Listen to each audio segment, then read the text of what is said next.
Final Fantasy VII. If you were to ask JRPG fans what their favorite game in the Final Fantasy franchise is, many of them would answer with this game.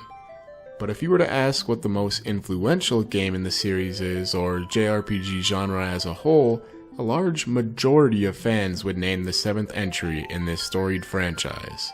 Though it's hard to believe now, when this game released in 1997, it changed what people thought was possible in a role-playing game. The graphics for a game of this size and scope were revolutionary, and speaking of scope, this game changed the industry standard in terms of storytelling.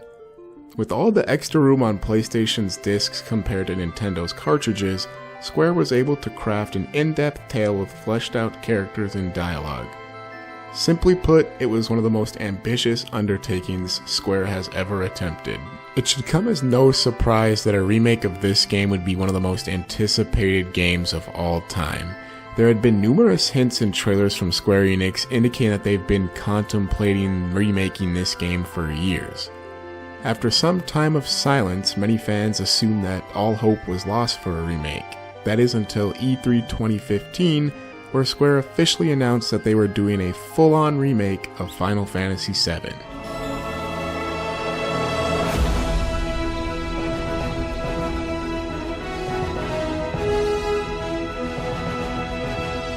Almost 5 years later and the game fully released. Now that is an extremely long amount of time for hype and expectations to build. Most games couldn't manage to stand under that sort of pressure.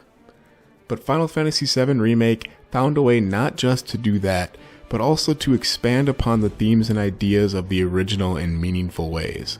Gameplay has managed to find a very delicate balance between action and turn-based that skeptics like myself didn't think was possible.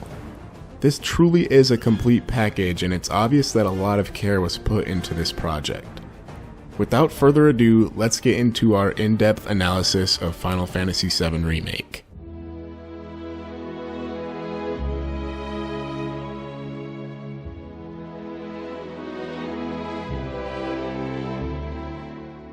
The main reason Final Fantasy VII captured the hearts of so many gamers in 1997 was the story. As I mentioned in the intro, this type of scope and ambition wasn't found in video game stories when Final Fantasy VII was released. It truly revolutionized the way video games are made, and its impact can still be felt in the modern gaming landscape. Obviously, such a legacy is difficult to uphold, so Square decided to take a very unexpected approach and decrease the scope of the game's story. The Midgar portion of the original game takes up only about 5 hours of your journey. It is the entire game in the remake. It all takes place in Midgar. Such a reduction in scope understandably had many fans upset and worried about how such a short portion of the original would be stretched into the entire length of the remake. For the most part, Square blew expectations out of the water. The decision to expand and build upon the city of Midgar, its citizens, and our characters enhanced the lore and story of Final Fantasy VII in ways I did not think imaginable. In the original, after the initial bombing mission, you return to Sector 7 quickly and you don't really get to see the effects of the actions the party takes. In the remake, we get to see just how much devastation destroying a Mako reactor causes. Jessie feels awful about how much destruction her bombs made. Biggs and Wedge also start to doubt themselves and the cause that Avalanche stands for. Our cast has to see Sector 8 in flames due to their actions, and we get to watch how they react to all of this, and as the player, this adds so much subtlety to the experience. The supposed good guys have likely taken lives and surely worsened the lives of a large number of people. As Barrett steals their resolve, the player, as well as Avalanche, have to face the music. Regardless of how noble the cause Avalanche is fighting for, they are an eco-terrorist organization. This is the type of moral quandary that I love to have explored in media. Do the ends justify the means? If the outcome is a better world, do the sacrifices along the way to get there matter? This is just one example of how a FF7R is able to update the story while still remaining faithful to the original. Along with enhancing and adding in many story bits, exploring characters deeper was another extremely effective way the writers were able to get players emotionally invested into the story. we really get to explore Cloud, Tifa, Barret, and Aerith in a whole different way. Seeing Tifa have doubts about Avalanche's methods and having second thoughts about the bombing missions really hit home. Exploring Barret and how he's resolved himself to stop Shinra by any means necessary, and then seeing how he reacts to the consequences of going past the point of no return is a level of depth that just isn't present in the original game. I also thought the dynamic between Cloud and Aerith was excellent, and while it didn't shake up a lot from the original, it felt genuine and their interactions were very well crafted. Where character development really came through in this game was some of the supporting cast. Biggs, Jessie, and Wedge all play much larger roles in this game and have had their character arcs expanded appropriately. Seeing how they were integrated into and interacted with the main characters was honestly one of my favorite parts of this game. We get to see how Biggs helps out at an orphanage in Sector 5 and how he's a father figure / hero to many of the kids who stay there. Jessie in particular feels like she got a lot of love in this remake. She has a ton of personality and feels almost like a main character rather than an extra. There's a mission where Jessie asks Cloud to go to her parents' home to help her smuggle something out of it, and when you go there you are able to see that she has a family and a life outside of Avalanche. It reminds you that these characters are human. At the same time you're on this mission though, you get to see what caused Jessie to join Avalanche and her reason for fighting. It's this sort of extra character development that really goes a long way in the remake. Some other characters that I thought were cool additions were the Wall Market trio of Madam M, Chocobo Sam, and Andrea, and I also liked Leslie a lot and thought he was a rather interesting addition. One would assume that the pacing in this game would be significantly slowed down from the original since it covers such a small portion of the original, but the way the remake is structured with all of the extra details makes it, for the most part, a very well-paced adventure. However, there are a couple of times where it does feel like things drag along for the sake of padding playtime. I want to discuss now the overall quality of the story and the differences between the remake and the original. The overall narrative is as intriguing as ever and has definitely stood the test of time. I do think some problems arose from the fact that this game is just Midgar. Some plotlines or threads feel like dead ends, particularly the Turks and the Shinra higher-ups. Yes, by the time this game is over, it's clear there is a sequel coming, but I still feel like if this is somebody's first time experiencing FF7, it could be somewhat confusing. There were some changes to the story, however, that I would like to discuss now, as these changes have been the subject of many debates among longtime fans. This game was developed and sold knowing that it would be many people's first journey into this world. All in all, I would say this game does a great job at staying faithful to the original and modernizing it. However, towards the end of the remake, things start to deviate significantly from what happened in the original Final Fantasy VII. This alone isn't necessarily a bad thing. The problem is, to be able to fully comprehend what is happening at the end of this game, one would have had to have played the original. And the people who have played the original are the same people who are likely to be frustrated or not happy with these changes. I don't want to get into the specifics of the changes made towards the end of this game, as I'm pretty neutral to them at this point and I don't want to go into spoilers. I've gone back and forth a lot on whether these are positive or negative changes, but I don't think we'll be able to know if this was a good or bad decision until the sequel comes out. Regardless of the somewhat controversial ending, I think the remake has proved that this classic JRPG can hold up even after 23 years. At the end of the day, most of the changes to the plot are minimal or they are enhancements. I did not think I would see the day where this story was modernized with so much detail. The characters and the plot were handled in a respectful way, and I felt moved at multiple times during my playthrough due to how well just even some of the conversations were constructed. This story is remembered for a reason, and it has been improved upon in meaningful ways.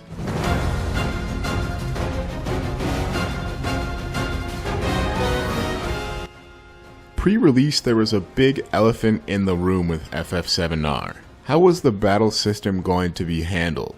Many people wanted the classic active time battle system to return and have the original gameplay preserved as much as possible, me included. Square decided to take the approach of making a more action-based combat system in an attempt to make the game more accessible and approachable to the broader public.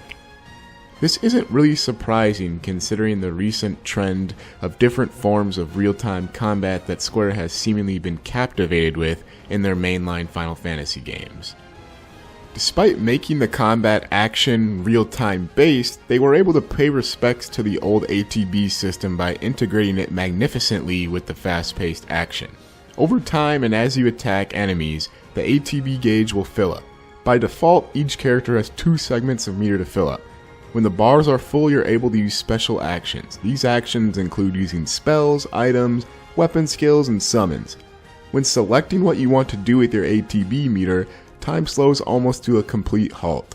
This brings back the classic feel of turn-based combat and gives you time to think about your tactics and decisions. I was quite skeptical when I heard about the decision to have an action-based battle system, but all of my doubts were put to rest when I finally got my hands on this game.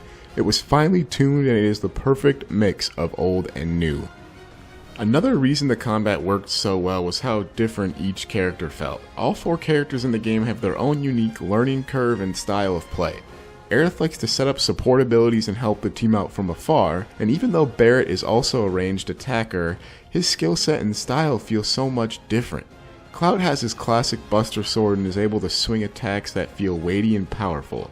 Tifa, who is my favorite character to play, has a kit that makes her able to chain together long combos and strings of attacks that are extremely satisfying to execute. Experiencing this game in different ways keeps everything feeling extremely fresh and ensures combat never becomes dull. Most of the combat revolves around trying to stagger enemies, similar to how you did in Final Fantasy XIII, and when staggered, enemies usually become immobile and take increased damage. That's the time to go all out. It's often smart to save limit breaks and summons for when you stagger an enemy and use it to do massive damage. Speaking of limit breaks and summons, they are back in the remake and are some of my favorite parts of this game. The limit breaks look amazing and executing them just feels good. It does feel like they are more rare than the original, but I think I like that and it makes them feel more special. Summons are just downright epic and there really isn't much more to be said about that. But I do like the way their powerful attacks have been integrated into the ATB system to keep them fair and balanced. One of the few places I felt like the combat faltered was aerial enemies. Combat with flying enemies can be particularly clunky due to the fact that there is no jump button. Cloud and Tifa really have a hard time dealing with these enemies as they are melee attackers. Many times you'll just be swinging at air trying to hit these guys. This wouldn't be an issue, but there are some segments where you only have Cloud and Tifa in the party, and there seems to be a ton of flying enemies for you to take down.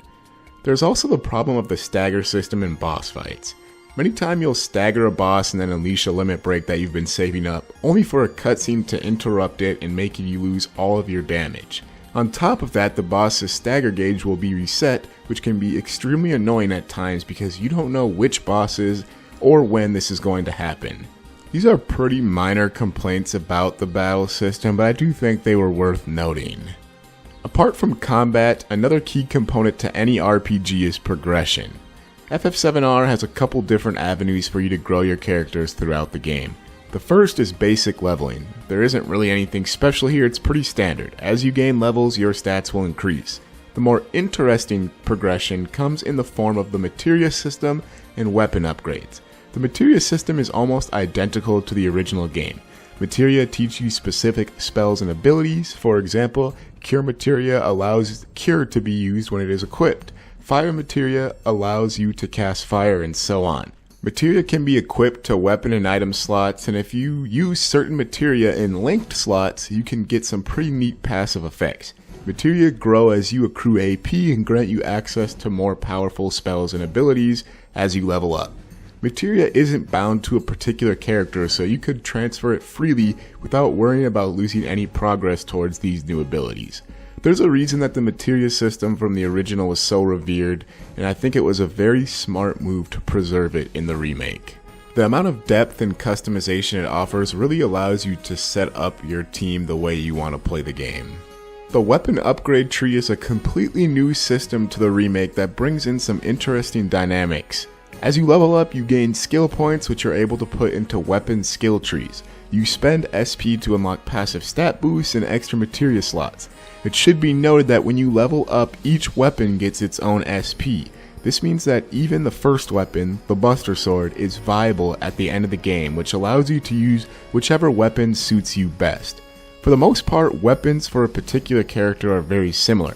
There are a couple that are really out there, however, and actually change the way you fight very significantly, like the Nail Bat for Cloud or the Wrecking Ball for Barret. But usually it's just stats and materia slots that are the real differences. Still, different weapons have different applications, and if a weapon has a lot of materia slots and high magic damage, it's going to be more useful to have the character fulfill the mage role when they have it equipped. On top of that, each weapon has its own unique ability. If you are able to obtain maximum proficiency with a weapon, you can then use that weapon's unique ability even when you don't have it equipped. This incentivizes one to at least try out and experiment with all of the weapons, and it usually gives you enough time to figure out what setup you prefer best.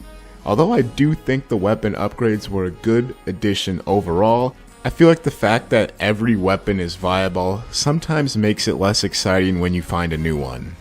Exploring the city of Midgar is fairly straightforward, pun intended. Most of the locations you visit are fairly linear. This is to be expected because the story is contained within a city, but I would be lying to say it's not a little disappointed that there isn't really any true open city exploration. I believe this approach was taken so a focused story could be told. That's a pretty common JRPG game design philosophy. Still, traveling throughout the different sectors and locations of Midgar was enjoyable, and every time you got to a new area it was cool to explore and speak with the residents and learn how Shinra has influenced things there. Wall Market in particular was incredible, and I think it was my favorite section of the game. It just felt alive.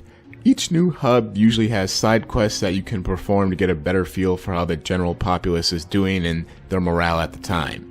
These aren't revolutionary side quests, but I do feel like they serve the purpose of adding extra depth to the world and to our party members. On top of that, there are also activities like darts, the classic squats minigame, a pull-up competition, puzzles, a battle coliseum, and simulators that all help to keep the game from being tedious. There's even a rhythm minigame. I think these minigames are often overlooked, but they are critical to spicing up the gameplay in a game like FF7R, where exploration is fairly linear. Overall, the gameplay is extremely enjoyable despite a few minor things holding it back, but it's perfectly suited for both newcomers and skeptical longtime fans alike.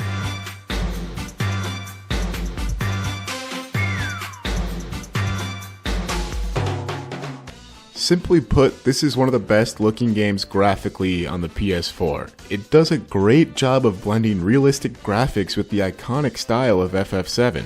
Square has been obsessing over making a game that looks like Advent Children, the CGI movie, and with this they have officially surpassed that graphical fidelity with real-time rendered gameplay. The particle effects are absolutely stunning, and the frame rate only had occasional hiccups during certain summons.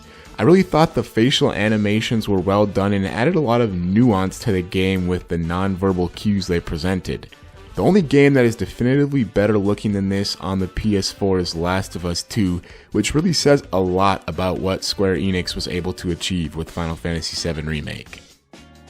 I really thought it was neat how the art style in the city of Midgar was used to aid in the world building. It is a gritty place and many people are living in poverty while others on the plate above live a lavish lifestyle. The environments are constructed to constantly reinforce this. It's uncanny how the modern Midgar looks like exactly what I imagined in my head as I played the original. Even the areas that didn't exist before fit in perfectly now and don't break the immersion. The combat, which is nothing like the original game, feels comfortably familiar thanks to the aesthetics. I particularly appreciate the limit breaks in the summons, which had brilliant animations. The menus and user interface also were extremely easy on the eyes and easy to use, which is crucial for an RPG because a significant amount of time is going to be spent here. I believe this is the best section of the video to touch on the voice acting. The main and supporting cast have excellent voice actors who really brought the characters to life and portrayed them accurately. Cody Christian absolutely nailed Cloud's character. He did an excellent job of not making Cloud sound too emo, like he appears in Kingdom Hearts and Advent Children.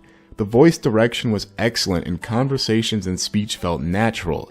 The game was localized very well into English. Sometimes it can be refreshing to have a Japanese game that doesn't feel very tropey when it comes to the voice acting, and in this case, it really helped to further establish the setting and tone of this game.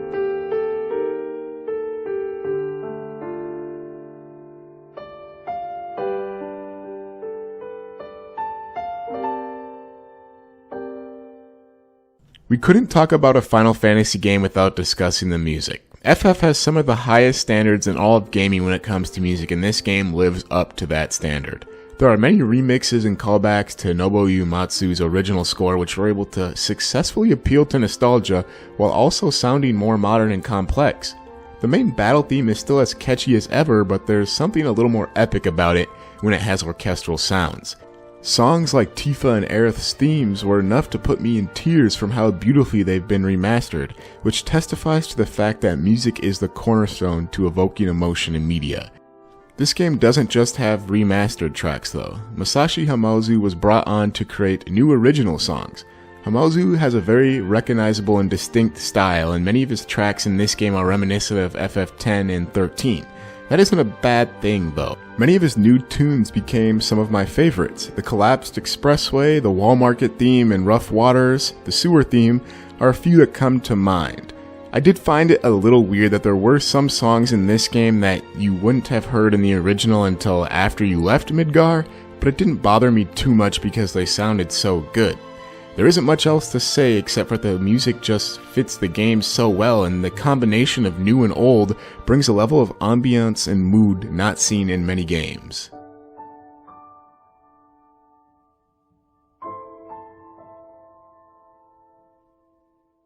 Final Fantasy VII Remake is a masterfully crafted game that has very few flaws when looking at the big picture. The story expands upon the ideas and themes of the original. Midgar feels lived in, and the cast of characters' actions matter. Even if the narrative does stray a little bit out into left field towards the end, it isn't detrimental to the fantastic story. The action gameplay is trickier to master than one would first expect, and this depth ensures that even old school traditionalists like myself will have a good time playing this game. The art direction and music are at about the highest level realistically achievable in the video game medium, and their value to the overall experience cannot be overstated. Coming from the perspective of somebody who has beaten the original game multiple times, I think old school fans will really appreciate how this game has been brought to life despite a few liberties taken here and there. New fans will be able to dive into the world of Final Fantasy VII with an excellent modernized game. Old or new, I'm sure many of you like myself cannot wait for Final Fantasy VII Remake Part 2.